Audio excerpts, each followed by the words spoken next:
Cyclonic storm Michaung, which formed over the Bay of Bengal, intensified into severe cyclonic storm before making a landfall in Andhra Pradesh's Bapatla beach on Tuesday. According to weather experts, the landfall near Bapatla was accompanied by a maximum sustained wind speed of 90 to 100 kilometers, gusting to 110 kilometers per hour.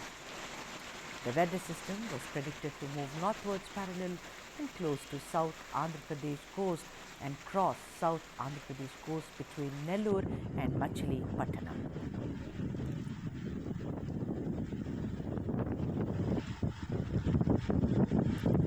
You can hear the sound. My God, is that fierce or what?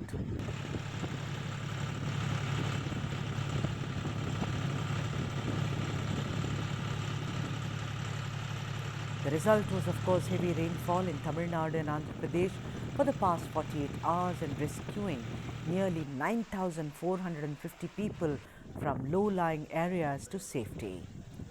Chief Minister of Andhra Pradesh, Y.S. Jagan Mohan Reddy, directed officials to be on high alert for taking up relief measures, and the government issued an alert for 8 districts, that is Tirupati, Nellore, Prakasam, Bapatla, Krishna, West Godavari, Konnasima and Kakinada.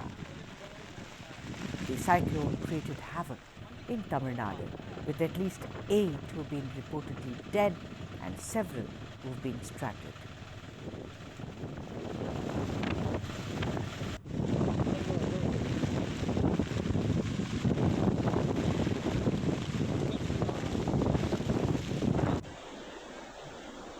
Around 17 subways, including the Ganesapuram subway, Gengureddy subway, Sembian, that is Perambur, Villivakam and Doraiswamy subway were closed due to waterlogging. The state, that is Tamil Nadu, declared a public holiday in 4 districts, including Chengalpattu and Kanchipuram. Chief Minister of Tamil Nadu, M.K. Stalin, who was monitoring the situation, deputed as many as 13 ministers to coordinate the rescue and relief operations.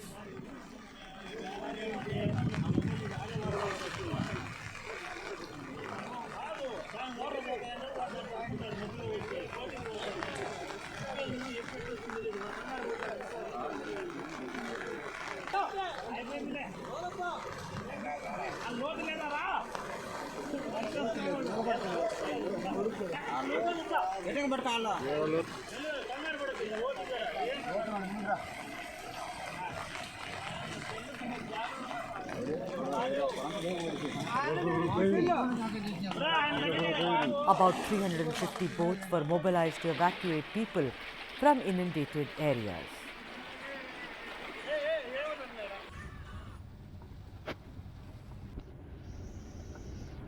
Over 700 personnel from the NDRF, SDRF, police and fire and rescue departments were tasked with rescuing people in inundated areas. About 250 of them were involved in rescue operations in Chennai. Let's now get some expert voices to understand the severity of the cyclone.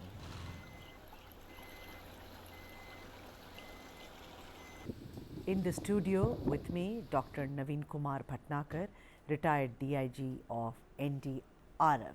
Dr. Bhatnagar, such a pleasure to have you in the studio, sir. Thank you. And the thing is that, this is one of the most severe cyclones that one has, after a Gulab, if you see, this is one of the most severe cyclones.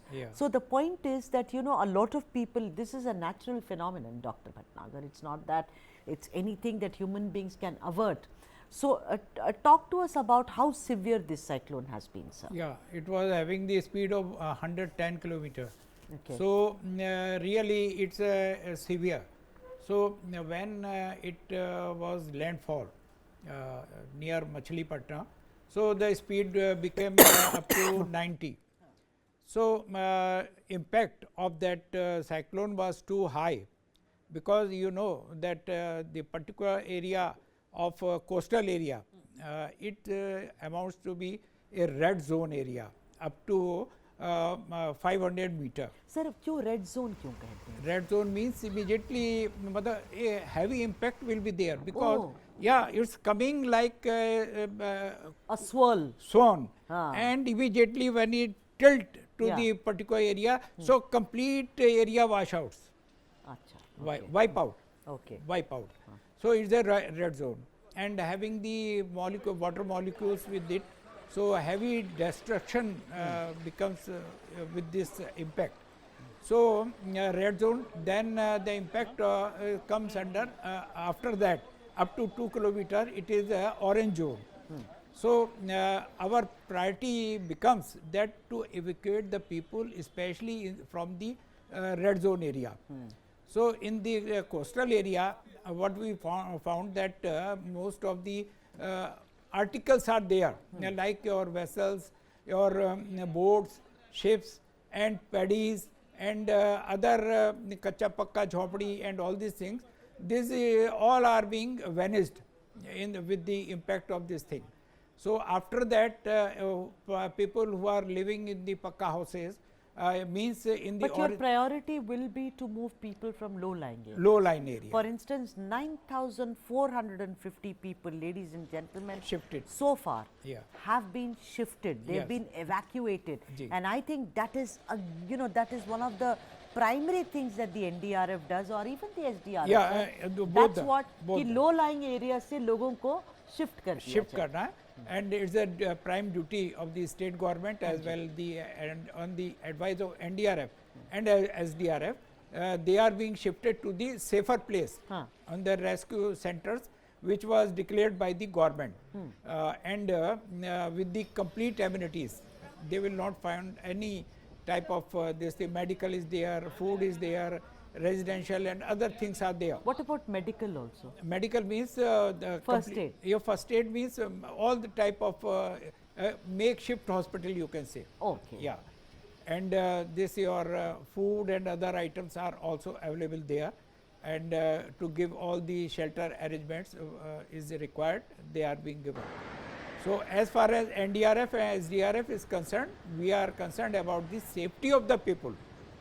And the not only people, even then animals also. So let me understand this. For let's say in a place like Tamil Nadu, Yeah. because it has impacted Tamil Nadu, also Andhra Pradesh, some parts of Telangana, Exactly. some parts of Odisha. Odisha. So sir, Tamil Nadu mein how many people from the NDRF must be working on the ground right now? Yeah, so our 25 companies are deployed there. Okay. So it's depend upon the impact of the that cyclone. So first impact was there at Machilipatnam in this particular area. So our men campaigned there 3 days earlier. Acha. Yeah, than the impact. So so that they can make the arrangement, shifting the people to see the what are the amenities and requirement for the meet out the challenges of that particular cyclone. Okay, so I just also want to ask you that, of course, people who live near the ocean, Ji. they are particularly vulnerable because there are gusty Yes. winds, Yes. which is true. But then, today, the whole of today, I, read about how people were stuck on the 10th floor with a small baby. They didn't have any baby food. There were old people.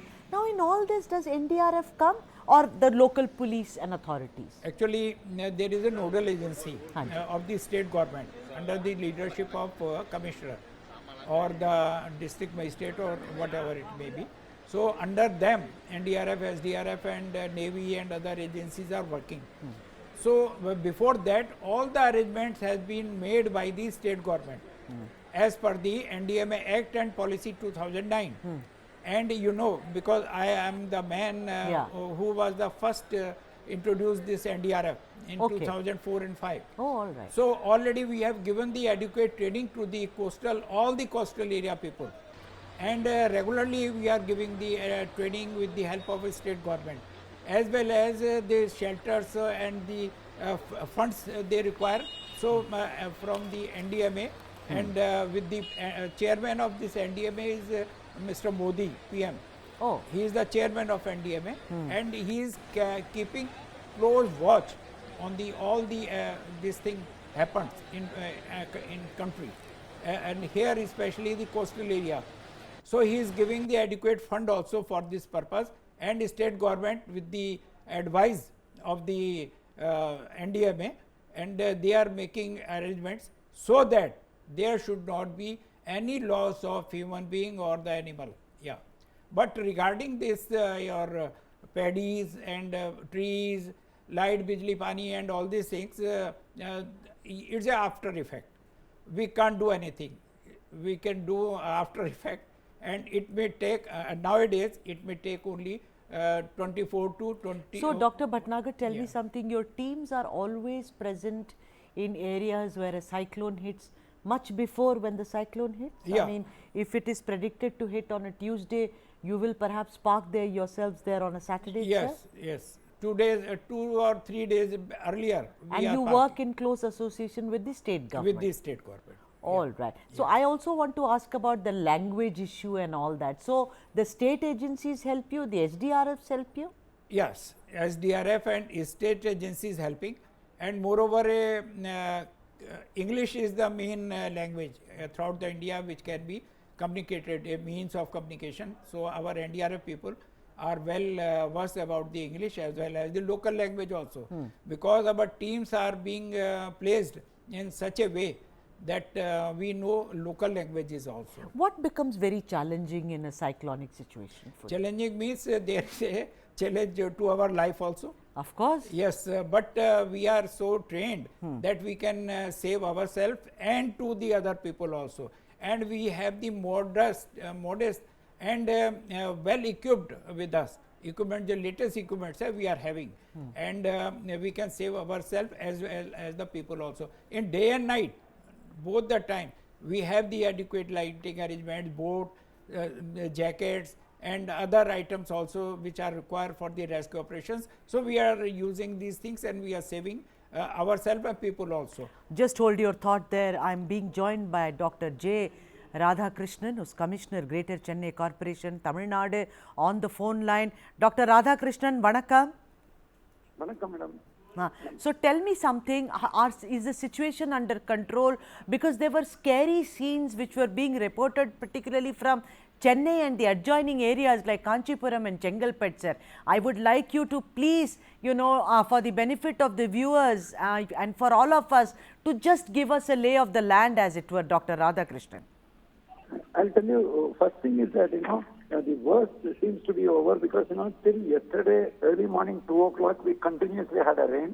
A lot of people are confusing it with just a northeast monsoon rain. But what actually happens is, first, things are in control.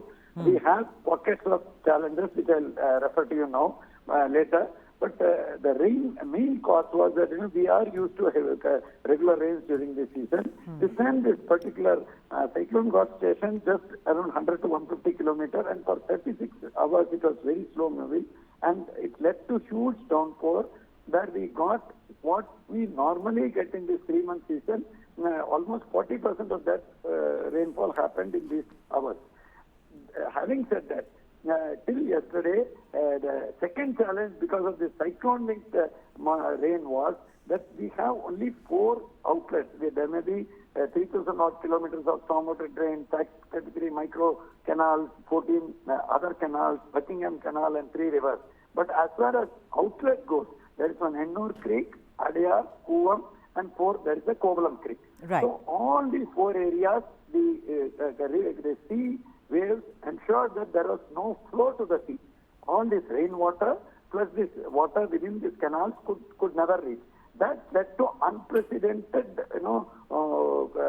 overwashes from the various canals to newer areas, and all this happened. Then in one particular area which is not within Chennai, Narayanapuram Lake, there again there was a huge overwash, and that led to Pallikarnai and other areas got inundated. Now, after 2 a.m., as expected, the water started going, though not to the expected way to the sea, but at least the major roads are free of inundation. But we do have challenges. We have pockets like, Pallikarnai and in Perumbakam, which is just outside Chennai, but adjoining Chennai. There, huge inundation is still there, where we are even airdropping food.